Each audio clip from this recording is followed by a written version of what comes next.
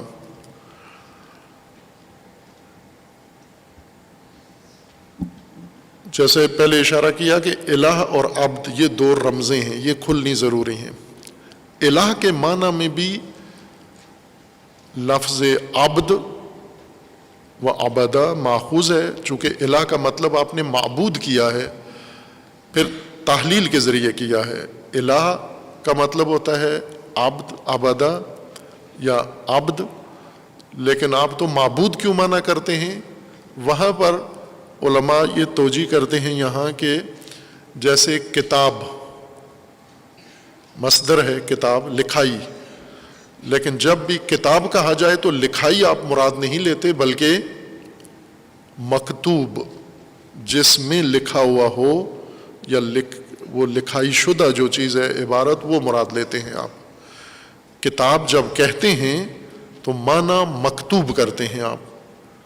کتاب کا مطلب کبھی بھی آپ نے وہ اصل اس کا مصدری معنی مراد نہیں لیا، نہ عربی میں جیسے قرآن میں ہے ذالک الکتاب، تو اس ذالک الکتاب سے مراد ترجمہ یہ نہیں بنتا کہ یہ لکھائی، بلکہ یہ مکتوب۔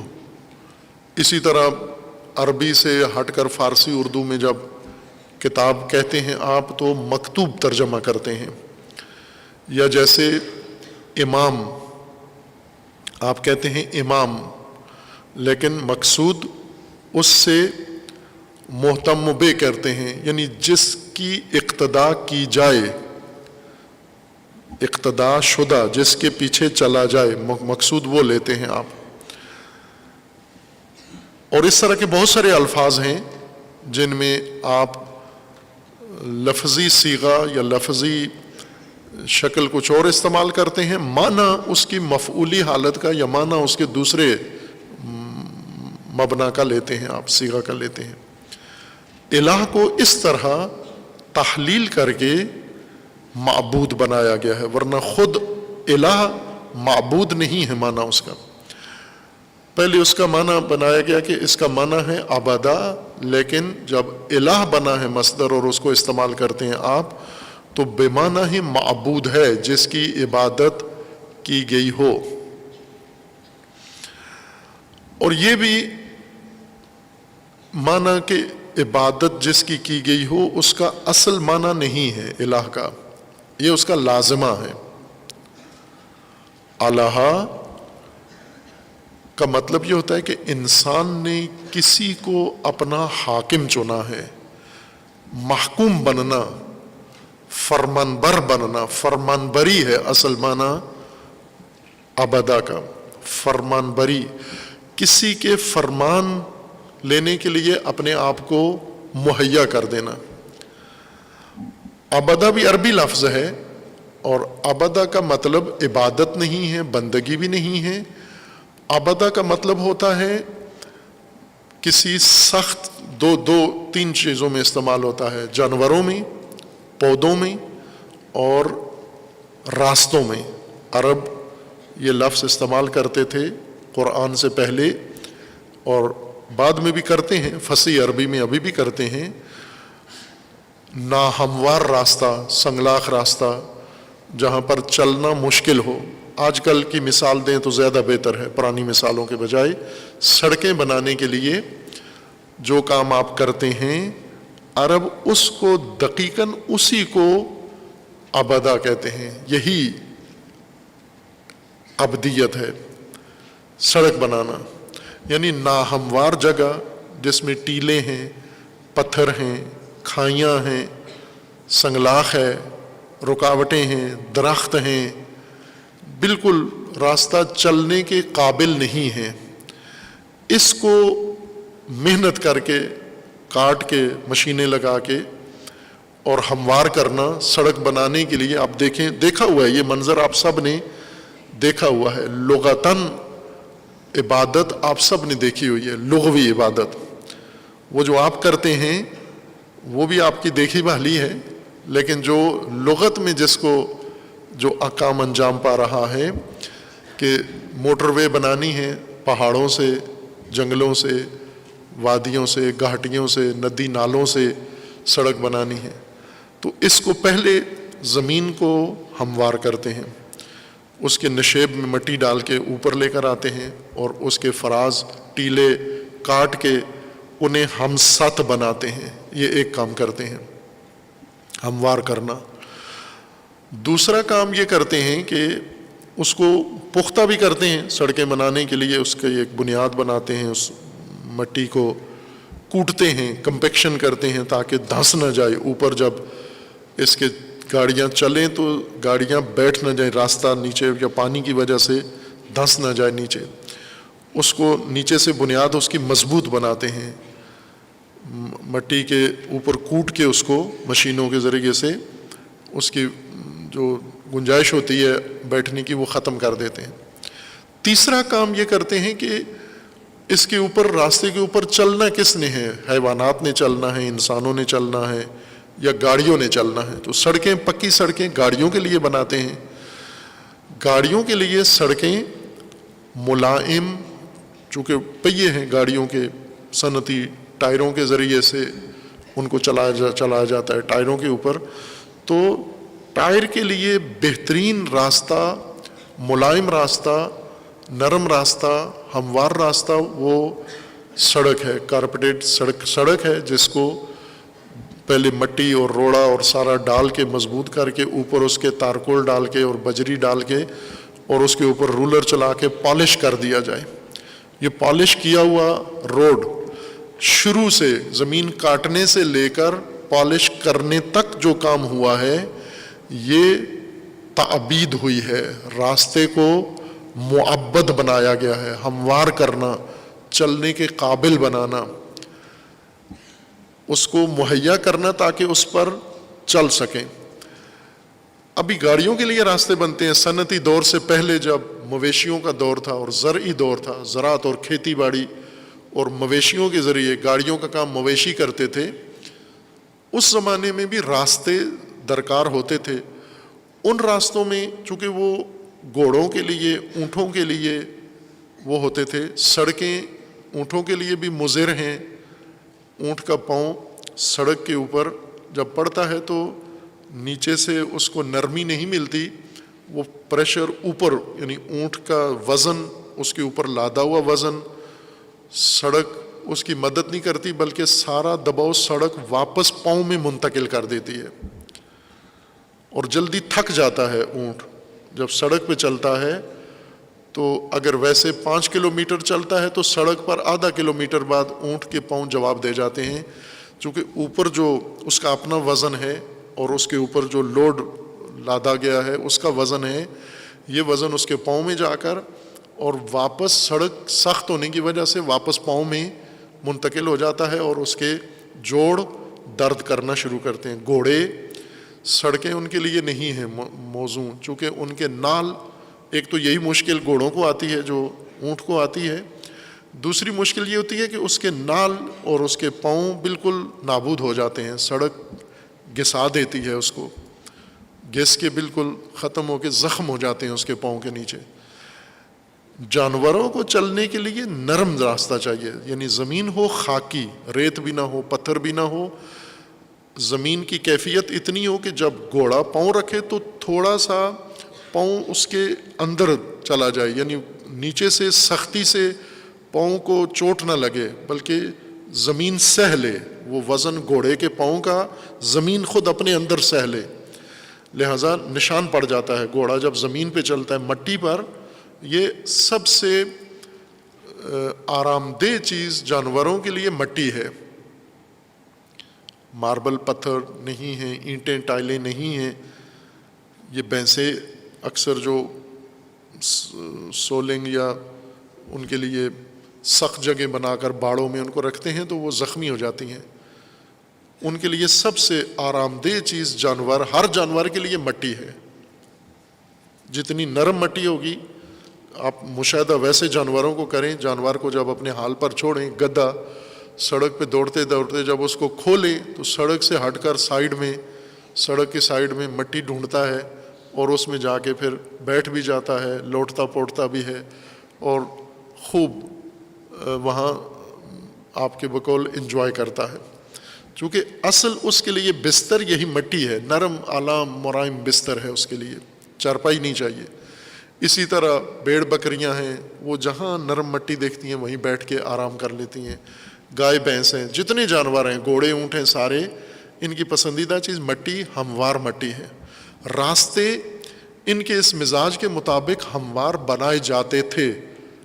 قدیم زمانوں میں بھی سنگلاخ راستوں کو ان کے اوپر اضافی مٹی ڈال کے، جہاں نہیں تھی مٹی یا اگر سختی ہے، چبھنے والی چیزیں ہیں، تو اس کو ملائم کیا جاتا تھا.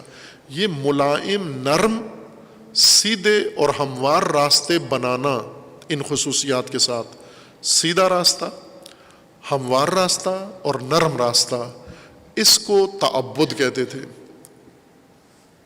عربی لغت میں، فقہ اللغہ میں یہ عبد ہے. طریق معبد، بنا ہوا ہموار، ملائم، سیدھا راستہ.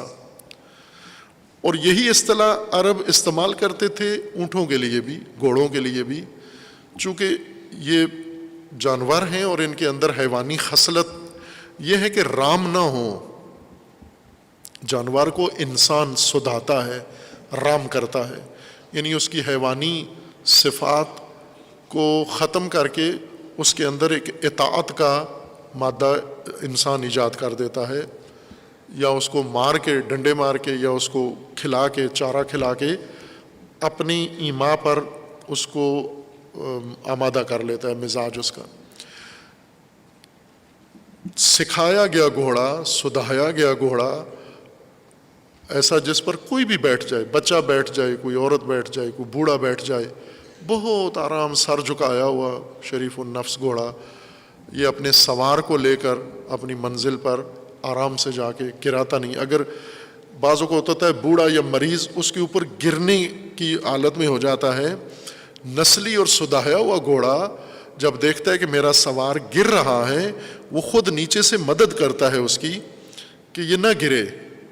اپنے آپ کو اس طرح سے بدلتا ہے کہ سوار کو سہارا مل جائے، برخلاف چموش اور وحشی گھوڑوں کے یا گدھوں کے، کہ وہ جو ہی ان کے اوپر کوئی بیٹھے، ان کی پہلی کوشش ہی ہوتی ہے کہ نیچے سے پیٹھ خالی کریں.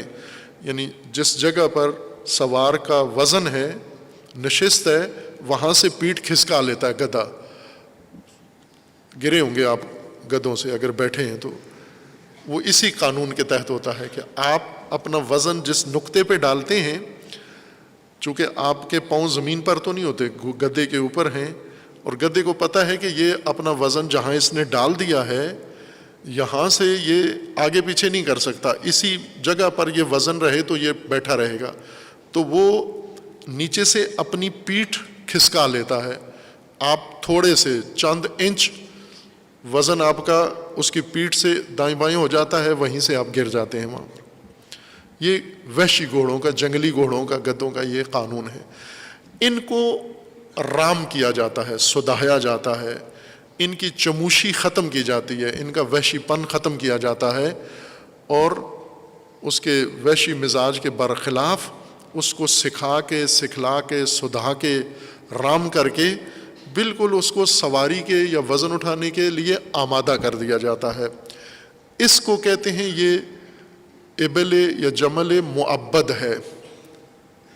یہ معبد ہے، یہ بالکل رام اور آمادہ ہے انسان کے احکامات ماننے کے لیے یا انسان کے وزن اٹھانے کے لیے یا سواری لینے کے لیے یہ تیار ہے۔ اسی سے قرآن کریم میں خداوند تبارک و تعالیٰ نے انسانی ہدایت کے لیے یہی لفظ اختیار کیا ہے انسان کے لیے، اور اپنی ذات کے لیے الہ انتخاب کیا ہے۔ الہ اللہ تعالیٰ کی ذات کو نہیں کہتے عربی لغت میں۔ الہ کسی لغت میں نہیں یہ لکھا ہوا کہ یہ وضع ہی عربوں نے یہ وضع کیا ہے اللہ کی ذات کی۔ قرآن نے بھی اس کو الہ کے لفظ کو اللہ کے علاوہ بہت سارے دیگر موجودات کے لیے جو انسان نے اختیار کر لیا ان کے لیے بھی استعمال کیا ہے کہ وہ الہ ہیں، لیکن انسان کو حقیقتاً الہ کس کو اختیار کرنا تھا، ماننا تھا؟ الہ عبد چونکہ کہتے ہیں جو انسان، جو قوم، جو نسل، جو سوسائٹی، جو معاشرہ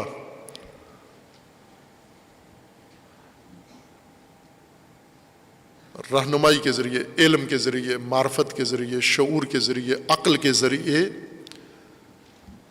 اس مقام تک پہنچا دیا گیا ہو، یا انسان نے خود اپنے آپ کو اس منزل تک پہنچا دیا ہو کہ وہ اپنے حقیقی الہ فرمان روا کی اطاعت کے لیے مہیا ہو جائے، تیار ہو جائے۔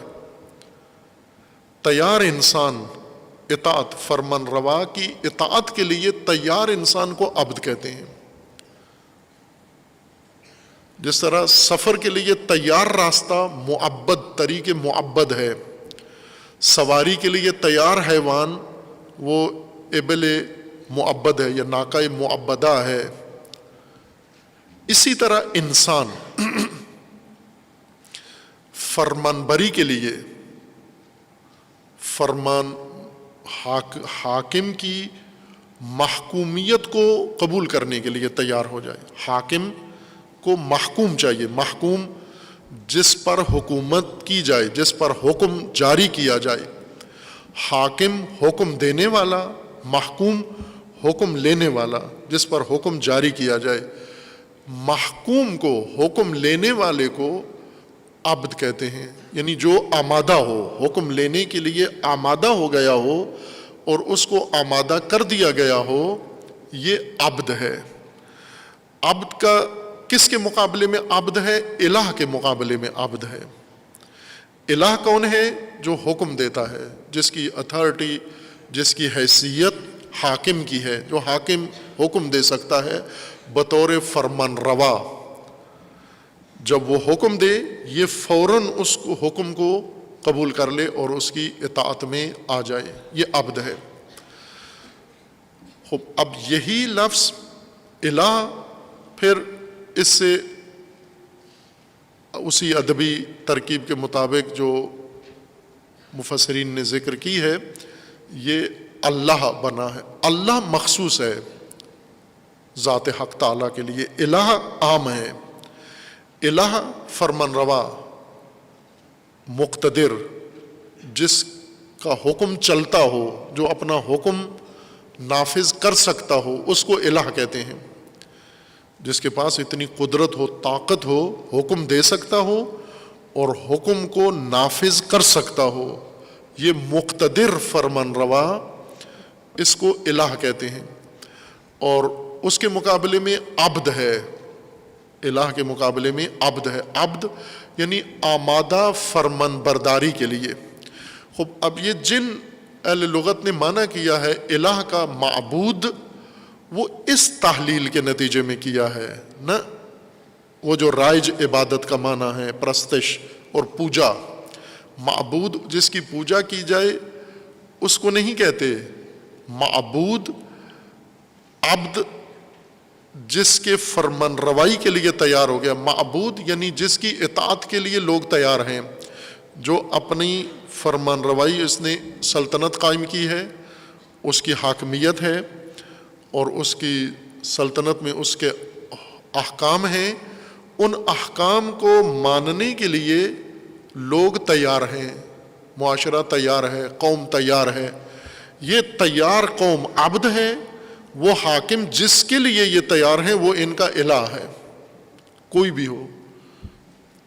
مثلا اس وقت لوگ کس کا حکم ماننے کے لیے تیار ہیں؟ جس کا حکم ماننے کے لیے تیار ہیں یہ عبد ہیں۔ عبادت کا مطلب یہ نہیں کہ اس وقت یہ دیکھیں کہ پوجا کس کی کرتے ہیں، سجدے کس کو کرتے ہیں، جھکتے کس کے سامنے ہیں، بلکہ اطاعت کس کی کر رہے ہیں، کس کی اطاعت کے لیے تیار ہیں، اس کے عبد ہیں، وہی ان کا الہ ہے، وہی ان کا معبود ہے۔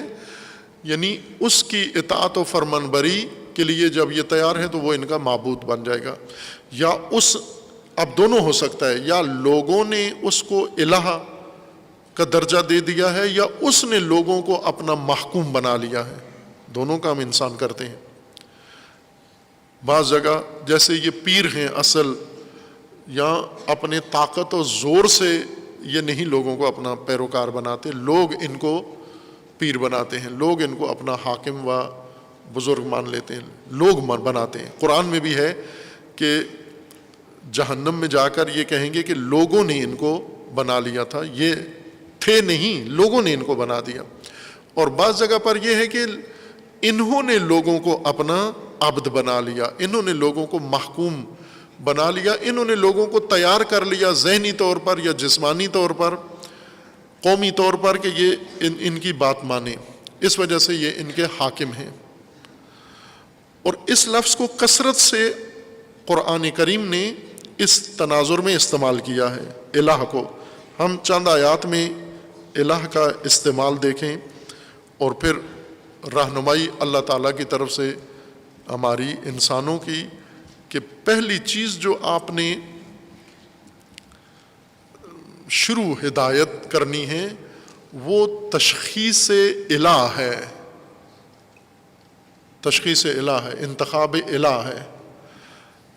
اور الہ جب تشخیص دو گے تو دوسرا کام اس کی اطاعت کے لیے، اس کی محکومی یعنی حاکم آپ نے تشخیص دینا ہے کون ہے آپ کا، اور دوسرا کام آپ نے یہ کرنا ہے کہ اب جب وہ حاکم ہے، تشخیص دے لیا ہے، اس کی محکومی کے لیے یعنی اس کے حکم کو ماننے کے لیے، اس کے حکم کو نافذ کرنے کے لیے اپنے آپ کو تیار کرنا ہوگا۔ اگر تیار ہیں اس کے حکم کو نافذ کرنے کے لیے، آپ اس کے عبد ہیں۔ یہ قرآن کریم نے کثرت سے استعمال کیا، اور ساتھ ہی تقابل بھی الہ کا جن دوسری چیزوں سے کیا ہے وہاں سے بخوبی الہ کا معنی بھی ہم قرآن سے ہی سمجھ سکتے ہیں برفرض۔ اور قرآن کا جو طریقہ ہے ہدایت کا وہ ایسا ہے کہ قرآن نے ہمیں لغت کے رحم و کرم پہ نہیں چھوڑ دیا، یہ بھی تصحیح کر لیں۔ ہر چند ہم بھی دیگر علماء کرام بھی یہ کام کرتے ہیں کہ لغت کا حوالہ دیتے ہیں، فلاں لغت میں آئمہ لغت نے اس کا یہ معنی لکھا ہے، خوب یہ ٹھیک ہے، لیکن اگر نہ ہو، فرض کریں دنیا میں کوئی لغت کی، عربی لغت کی کتاب ہی نہ ہو، خدا نخواستہ، نعوذ باللہ نہ ہو، ساری ختم ہو جائیں یا لکھی ہی نہیں ہے انہوں نے، جیسے اردو والوں نے اپنے آپ کو بالکل راحت رکھا ہوا ہے، کوئی اردو کی نہ کوئی کتاب لکھی ہے، نہ کوئی بنیاد لکھی ہے، اور نہ قوم ملک میں نافذ کرنے کا کوئی ارادہ ہے۔ مکمل طور پر انہوں نے انگریزی کو اپنی قومی زبان بنا لیا ہے۔ ان احساس کمتری کا شکار اس پوری ملت نے، ملک نے، 24 کروڑ نے، 24 کروڑ غلام یکجا ایک ہی زمین پر، یہ بہت نادر تاریخی انسانی تاریخ کا واقعہ ہے، اتنے غلام اکٹھے ایک جگہ پر، وہ بھی بدترین، دنیا کی نسل کی بدترین لوگوں کے غلام، انگریزوں کے، جو سب سے تاریخ پڑھیں آپ، سب سے منحوس نسل روئے زمین پر یہی انگریز ہیں، ان کی تاریخ سے پتہ چلتا ہے۔ اور پھر ظاہر ہے وہ زیادہ منحوس ہوں گے جو ان کے بھی غلام ہیں۔ یہ سب سے منحوس نسل بشریت کے لیے ثابت ہوئی ہے، تاریخ نے ثابت کیا ہے، ان کے اپنی تاریخ نے، اپنی جو خود لکھی ہے انہوں نے، اس نے ثابت کیا کہ انہوں نے سب سے زیادہ جنایت بشریت پر اس قوم نے کی ہے، اور ہم اس کی زبان کو بہت ترجیح دیتے ہیں اور پسند کرتے ہیں اور فخر کرتے ہیں۔ پھر قدم زمین پہ نہیں لگتے، 2 لفظ انگلش کے اگر ہم جان لیں، سیکھ لیں، فوراً. ایک اچھے رائٹر نے لکھا کہ انگریزی پڑھنے سے نفسیاتی کتنا اثر پڑتا ہے. کہا کہ جب بچہ انگریزی پڑھتا ہے نا تو اس کی حجام کٹنگ بھی مختلف ہو جاتی ہے. اردو جب پڑھتا ہے تو اس کے حلیہ بھی اسی قسم کا ہوتا ہے. لباس جب انگلش پڑھتا ہے، اردو پڑھتا ہے تو لباس کس طرح کا پہنتا ہے، جب انگلش پڑھتا ہے لباس کیسا پہنتا ہے. جو انگلش زیادہ ہوتی جاتی ہے تو یہ لباس ٹائٹ ہوتا جاتا ہے اس کا. یہ پتلون کی گنجائش سے پتہ چلتا ہے کتنی انگلش اس کے اندر آ چکی ہے. شرٹ جتنی ٹائٹ ہوتی جاتی ہے، چھوٹی ہوتی جاتی ہے، اتنی اس کی پتہ چلتا ہے کہ اندر کتنی انگلش بھری جا چکی ہے اس کی. اور جتنا لباس ڈھیلا ہوتا ہے اتنا انگلش میں کمزوری اس کی نمایاں ہوتی ہے. اور اگر بالکل ہی شلوار قمیض پہ آ جائے تو اسے تو سمجھتے ہیں کہ یہ تو شاید سکول بھی نہیں گیا ہوگا اگر شلوار قمیض پہنے ہوئے. تو یہ محکوم قوم کی علامت ہے. یہ لغت کی کوئی بھی کتاب نہ ہو اگر، تو کیا قرآن ہدایت نہیں ہوگا؟ جس وقت قرآن نازل ہوا کتنی لغت کی کتابیں تھیں، یہ تو سب بعد میں ساری تدوین ہوئی ہیں. کیا صحابہ رسول اللہ لغت دیکھ کر قرآن سمجھتے تھے؟ آپ یہ ائمہ لغت کی تاریخ ولادت پڑھیں، یہ کب پیدا ہوئے ہیں اور قرآن کب نازل ہوا ہے.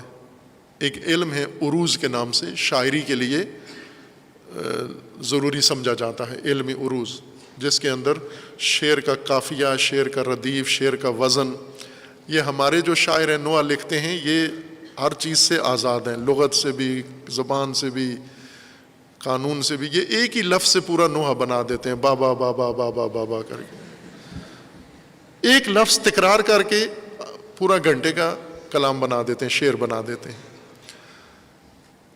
یہ شاعروں کی بات نہیں کر رہا ہوں، یہ آزاد شاعری ہے. اس میں نہ زبان جاننا ضروری ہے، نہ شعر جاننا ضروری ہے، نہ ادب، نہ وزن، نہ قافیہ، کچھ بھی اس میں شرط نہیں ہے. فقط آپ کے اندر عمران خان کی طرح خواہش ہونی چاہیے بھرپور اقتدار کی. باقی کوئی صلاحیت نہ بھی ہو وہ اتنی اہم مسئلہ نہیں ہے، آپ کے اندر ہوس ہونی چاہیے.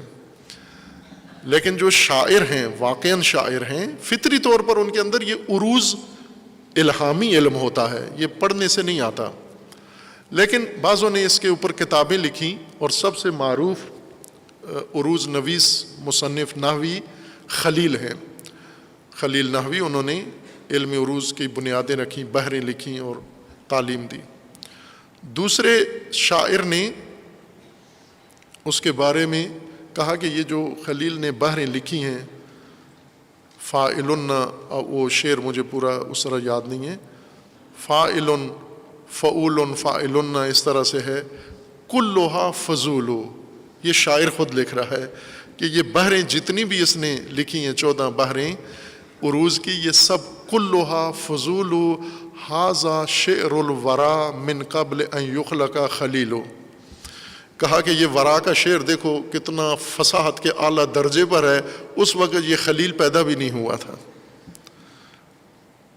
تو اسی طرح قرآن کریم، یہ لغات جب تدوین ہوئی ہیں تو اس وقت تو قرآن کے زمانے میں تو نہیں تھی. قرآن کی خود قرآن اپنی زبان سمجھا دیتا ہے، چونکہ مبین ہے، تبیان ہے. تبیان کا مطلب ہے کہ قرآن کسی چیز کا محتاج نہیں ہے. ابھی لوگوں نے محتاج بنا دیا ہے. سب سے پہلا جو قرآن کو محتاج بنا دیا گیا حدیث کا.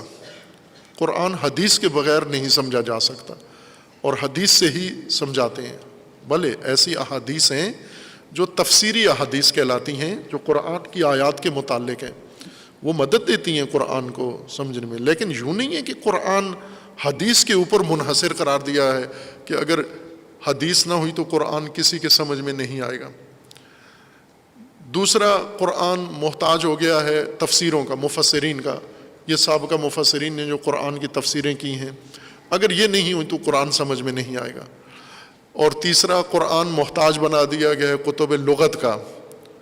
بعضوں نے اس کے اوپر بہت انحصار کیا ہے کہ کتاب لغت کی مدد سے قرآن کی تفسیر کی ہے.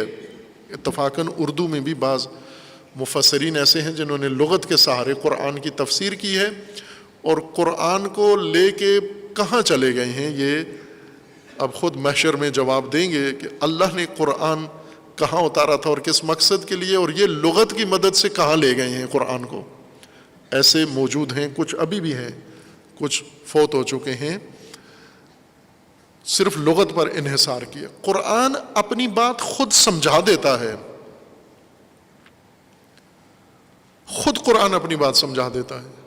اب ہم خالی ذہن سے اگر عبد اور الہ کا معنی سمجھنا چاہیں تو قرآن کی آیات کو مشاہدہ کریں، ہر آیت آپ کو مزید مطلب وضاحت کرتی جائے گی۔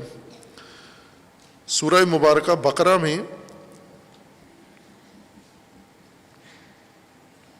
ایک وہ آیات ہیں جن میں یہ آیات بتا رہی ہیں، لوگوں کو ہدایت دے رہی ہیں کہ الہ فقط اللہ ہے، اللہ الہ، اللہ خدا کے ساتھ مختص نام ہے۔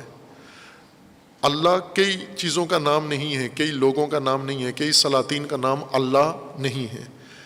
الہ ہو سکتا ہے، الہ خود قرآن نے بھی بہت ساروں کے لیے استعمال کیا ہے، اور انسان مختلف الہ بنا سکتا ہے لیکن مختلف اللہ نہیں بنا سکتا۔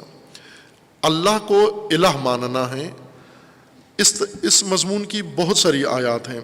سورہ بقرہ میں آغاز ہوتا ہے، سب سے پہلے تو بسم اللہ ہے، بسم اللہ الرحمن الرحیم، اللہ کا لفظ الہ اللہ کے اندر موجود ہے، یہاں ہے، پھر اس کے بعد تکرار ہو رہا ہے مسلسل۔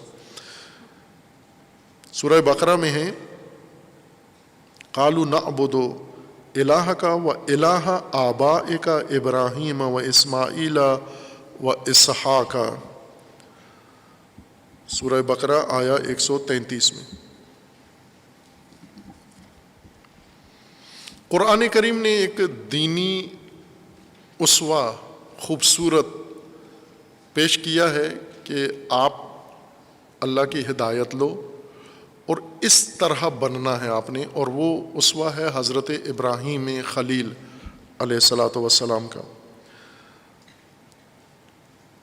یہ سورہ بقرہ میں قصہ ہے پورا، اور اللہ تعالیٰ کا فرمان ہے وَمَن يَرْغَبْ عَن مِلَّةِ إِبْرَاهِيمَ إِلَّا مَنْ صَفِحَ نَفْسَهُ، جس نے ابراہیم کے مذہب طریقے سے روگردانی کی، دوری اختیار کی، وہ صفی ہے، وہ بے وقوف انسان ہے۔ یہ ایک دفعہ توفیق ہوئی تھی، یہ تبلیغی مجالس میں یہ موضوع رکھا تھا کہ قرآن کریم نے جو طبقات متعارف کروائے ہیں ان کو زیر بحث لائے تھے کہ کون کون سے طبقات قرآن نے، جیسے متقین ہیں، منافقین ہیں، مشرکین ہیں، کفار ہیں، اور مختلف طبقات ہیں۔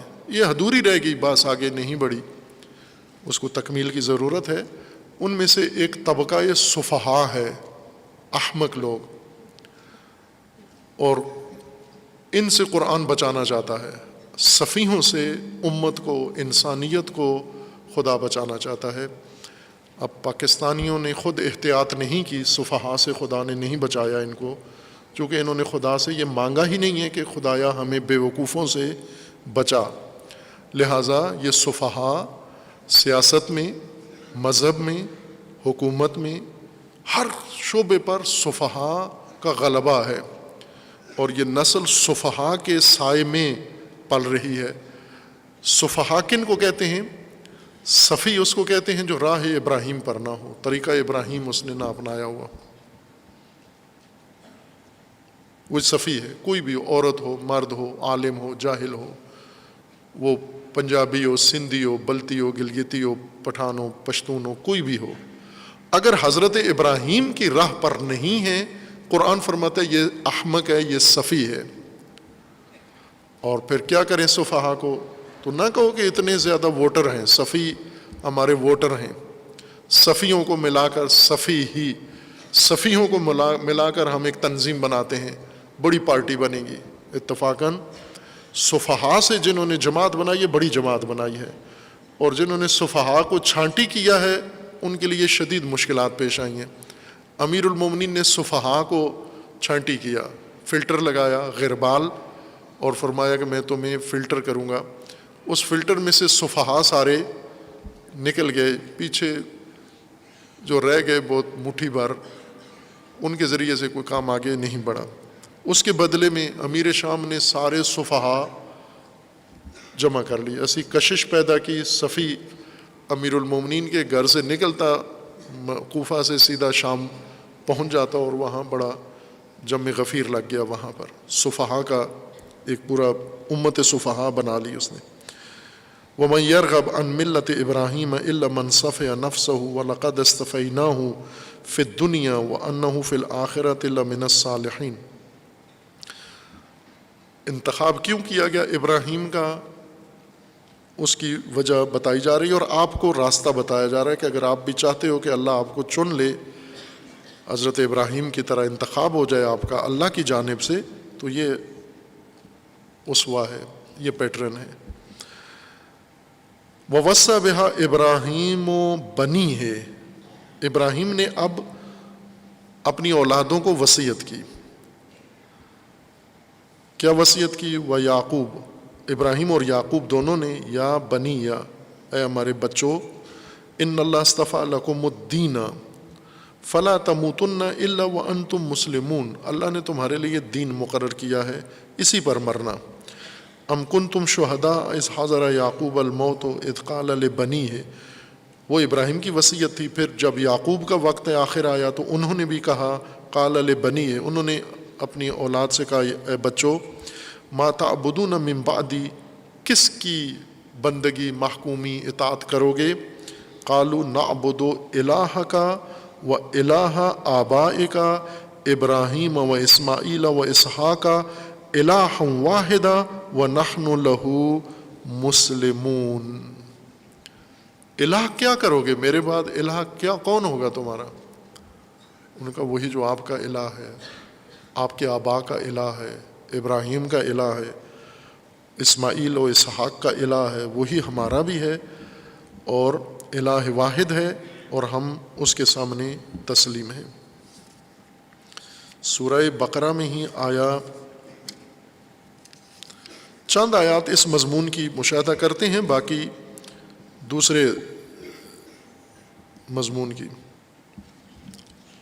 سورہ مبارکہ بقرہ میں آیا 163 میں پھر یہی مطلب تکرار ہوتا ہے۔ ان الذین کفروا وماتوا وہم کفار اولئک علیہم لعنۃ اللہ والملائکۃ والناس اجمعین، جو کافر ہیں اور کفر کی حالت میں مر گئے ہیں، ان پر اللہ کی لعنت، ملائکہ کی لعنت، اور تمام بشریت کی لعنت ہے ان پر۔ خالدین فیہا لا یخفف عنہم العذاب ولا هم ینظرون۔ اس کے بعد ہے وَإِلَٰهُكُمْ إِلَٰهٌ وَاحِدٌ لَا إِلَٰهَ إِلَّا هُوَ الرَّحْمَٰنُ الرَّحِيمُ، کہ الہ میں آپ نے بہت حساسیت دکھانی ہے، الہ بنانے میں، الہ چننے میں، الہ اختیار کرنے میں۔ الہ سے مراد نہ پرستش کے لیے سامنے کوئی چیز جس کے سامنے جھکیں اور سجدے کریں، نہ، الہ یعنی اپنی پوری زندگی کے لیے جو فرمان روا چننا ہے، جس کا دین، جس کا آئین، جس کا قانون، جس کی شریعت، جس کا دستور آپ نے اپنی زندگیوں پر لاگو کرنا ہے، جس کی حکومت و حاکمیت میں آپ نے رہنا ہے، وہ آپ نے دقت سے چننا۔ اس مضمون کی متعدد آیات ہیں، اب اتنی، یہ شاید 20 سے زیادہ ہوں گی یا اس سے بھی زیادہ ہے۔ اب چند آیات دیکھیں کہ جو اللہ کے علاوہ الہ ہیں۔ سورہ نمل میں آیا 60، یہاں الہ کا معنی بخوبی آ گیا ہے کہ الہ معبود سے مراد پوجا والا الہ نہیں ہے۔ یہ تو کبھی بھی مسئلہ نہیں رہا کہ لوگوں کو کسی کی پوجا کرنی ہے اور یہ سمجھ میں نہیں آ رہی کس کی کرنی ہے کوئی۔ آپ ابھی بھی اکثریت دیکھیں، مسلم و غیر مسلم، سروے کر لیں کہ آپ 90% بھی کہوں تو مبالغہ نہیں ہے، محتاط ہو کے تھوڑا کم بھی کہہ دیں کہ 80% تک انسان اس وقت جو زمین پر ہیں وہ کسی کی پوجا نہیں کرتے، عبادت مصطلح معنی میں۔ نہ نماز پڑھتے ہیں، نہ مسجد میں جاتے ہیں، نہ مندر میں جاتے ہیں، نہ کلیسا میں جاتے ہیں، نہ ٹیمپل میں جاتے ہیں، نہ کنیسا میں جاتے ہیں. کہیں بھی جا کر اکثریت کسی کی عبادت نہیں کرتے. مسلمان بھی ایسے ہی ہیں اکثریت. چائنا میں کس کی عبادت کرتے ہیں؟ سب سے بڑے دو ملک ہیں، آدھی آبادی دنیا کی ان کی بنتی ہے، چائنا اور انڈیا. یہ جا کے وہاں دیکھ لیں کہ یہ کس کی عبادت کرتے ہیں. اگر یہ 130 کروڑ انڈین، اتنے ان کے مندر کہاں ہیں؟ اگر یہ سارے 130 کروڑ، سڑکیں کم پڑ گئی ہیں، ان کی شہر کم پڑ گئے ہیں، شہر میں نہیں سما رہے. بمبئی شہر یا دلی یا اس طرح کے بڑے بڑے شہر ان کے کثرت جمعیت سے پھٹ رہے ہیں. اس پورے شہر میں فرض کرو 1000 مندر ہیں. 1000 مندر، کوئی 1 کنال، کوئی 2 کنال، کوئی 1 ایکڑ پر ہوگا، جتنی ان کی گنجائش ہے. تو یہ کروڑوں افراد ان مندروں کے اندر سما سکتے ہیں یا جاتے ہیں؟ یہ بہت قلیل تعداد جاتے ہیں پوجا کے لیے مندروں کے اندر، اکثریت نہیں جاتی. اور اکثریت کو یہ الجھن بھی نہیں ہے کہ ہمیں سمجھ نہیں آ رہی عبادت کس کی کرنی ہے. عبادت اس معنی میں کہ ہم نے ماتھا کہاں ٹیکنا ہے. اکثر انسانیوں کی مشکل ماتھا ٹیکنا نہیں ہے، مشکل فرمانبری ہے، کس کا آئین ماننا ہے. جیسے یہ پاکستان سے بہت سارے لوگ ہجرت کر کے پاکستان سے باہر چلے جاتے ہیں، انہیں پاکستان کی حکومت میں لگتا ہے کہ ہم یہاں پر اس حکومت کے تحت اپنی حقوق یا اپنے مفادات حاصل نہیں کر سکتے. یہ نیت کر کے باہر چلے جاتے ہیں، پاکستان سے نکل کر کسی اور حکومت کے تحت اپنے آپ کو قرار دیتے ہیں. آسٹریلیا چلے گئے، امریکہ چلے گئے، کینیڈا چلے گئے، یورپ میں چلے گئے. ان حکومتوں کی حاکمیت اور طرز حکومت ان کو اچھا لگتا ہے کہ وہاں پر انسان اس حکومت سے بہتر وہ حکومت ہے. یہی الہ بدلنا ہے. یہاں حاکمیت میں دیکھا کہ یہ الہ تو بہت ہی نالائق ہیں، یہ تو بنڈی نہیں دے سکتے، چینی گھی روزانہ رمضان کے لیے نہیں دے سکتے. یہ آلیہ تو دیکھا کہ یہ تو بالکل ناکارہ ہیں. وہ آلیہ چونکہ ان کی رعیت خوشحال ہے، وہ فرمان روا، وہ حکام، وہ سلاطین، ان کی رعیت خوشحال ہے. ہم بدحال ہیں. کیوں بدحال ہیں؟ کہ جن کو ہم نے حاکم چنا ہے وہ حاکمیت صحیح کر نہیں پا رہے، وہ تو خود چور ہیں. ان کے ہاں لہٰذا پاکستانی، ابھی خبریں آپ پڑھیں نا، روزانہ 1000-2000 پاکستانی ایران میں گرفتار ہو کر واپس بارڈر پہ پلٹائے جاتے ہیں. یہ ان کے علاوہ ہیں جو گرفتار نہیں ہوتے بلکہ کامیابی سے آگے ترکی اور یونان اور پھر آگے پہنچ جاتے ہیں. اتنی تعداد میں روزانہ پاکستانی بھاگتے ہیں. کوئی زیارت کے بہانے جاتا ہے، وہیں سے آگے پرواز کر جاتا ہے، وہیں سلپ ہو جاتا ہے. کوئی حج کے بہانے جاتا ہے، وہیں ٹھس جاتا ہے. کوئی تعلیم کے بہانے جاتا ہے، 1000 دلائل. کوئی بیماری کے بہانے جاتا ہے. کس بہانے سے؟ یہ طالبان جب آئے تو افغانستان میں ایک عجیب منظر تھا، جہازوں سے لٹک کے لوگ بھاگ رہے تھے افغانستان سے. گرے بھی، جب جہاز اڑا ایئرپورٹ سے تو ٹائروں سے چپکے ہوئے افغانی، تصویریں موجود ہیں، ویڈیو ان کی، وہ گر گر کے مرے وہاں پر. کچھ وہیں منجمد ہو گئے، کچھ نیچے گر گئے. خوب اس کثرت سے یہ لوگ کیوں بھاگتے ہیں؟ چونکہ یہ رعایا، یہ رعیت، یہ نظام اور اس کے آلیہ وہ نہیں کر پا رہے اس جمعیت کی ضرورت کو پورا. لہٰذا آلیہ بدلو، تبدیل کرو، ہم کسی اور کے حکومت میں اور فرمان روائی میں چلے جائیں آپ. خوب اب دیکھیں قرآن کریم میں کیا اللہ تعالیٰ کا فرمان ہے. سورہ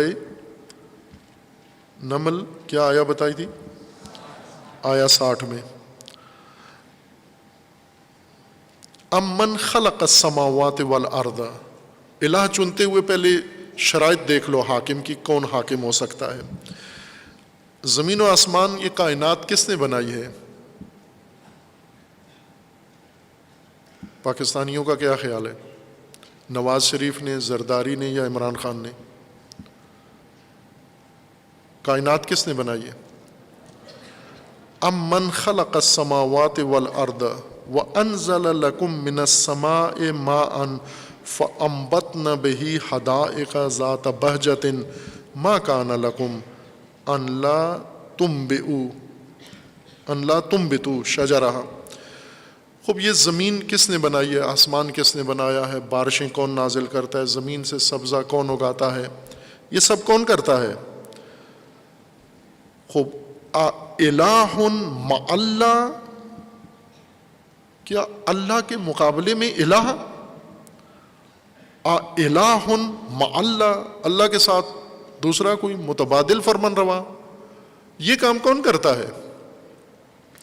الہ کا مطلب سمجھنے کے لیے ہمیں خود قرآن ہی کو پڑھ لیں۔ ہم قرآن الہ کا مطلب واضح طور پر ہمیں سمجھا رہا ہے کہ الہ کون ہوتا ہے۔ پہلے یہ فرمایا کہ زمین و آسمان کا خالق کون ہے، زمین و آسمان کے اوپر بارشیں کون برساتا ہے، سبزہ کون نکالتا ہے، یعنی یہ حکم کس کا چلتا ہے کائنات پر؟ تو الہ کون ہو گیا؟ جس کا کائنات پر حکم چلتا ہے۔ وہ اللہ ہے یا اللہ کے علاوہ ہے؟ جب کائنات پر اللہ کا حکم چلتا ہے تو تم الہ کسی اور کو کیوں بناتے ہو؟ الہ مع اللہ بل ہم قوم یعدلون امن جعل الارض، پھر آگے وہ جاری ہے یہ مطلب، اور وہی آیا جو آپ نے مداوع کے لیے انتخاب کی ہوئی ہے وہ اسی سیاق میں ہے، الہ کے تشخیص میں۔ امن یجیب المضطر اذا دعاہ ویکشف السوء ویجعلکم خلفاء الارض الہ مع اللہ قلیلا ما تذکرون۔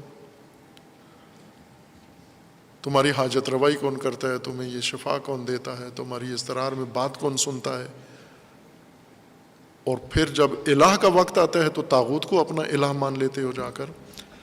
خوب اس مضمون کی فراوان آیات ہیں۔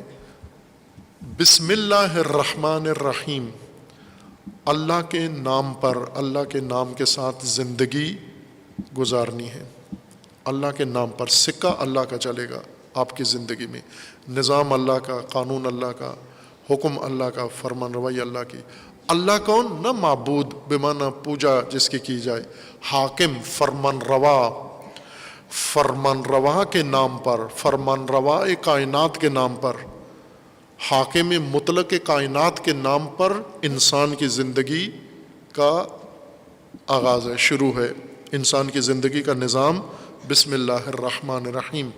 حاکم حقیقی اللہ، الہ حقیقی جو فقط اللہ ہے ولا غیر، لا الہ الا اللہ، اس کے علاوہ کوئی الہ نہیں ہے، اس کے نام پر بسم اللہ مجراہا و مرساہا، وہی مبدا ہے، وہی مجرا ہے، وہی مرسا ہے۔ اس کی صفات ہے کہ وہ حاکمیت رحمانی و رحیمی ہے۔ حاکمیت اللہ رحمانی و رحیمی ہے، الوہیت اللہ رحمانی و رحیمی ہے، یعنی جس کے نام کا سکہ کائنات میں ہے اور جس کے نام پر آپ نے زندگی بنانی ہے، قائم کرنی ہے، وہ رحمان و رحیم ہے۔ اسے بعد میں بیان کریں گے۔ وصلی اللہ علیہ وسلم۔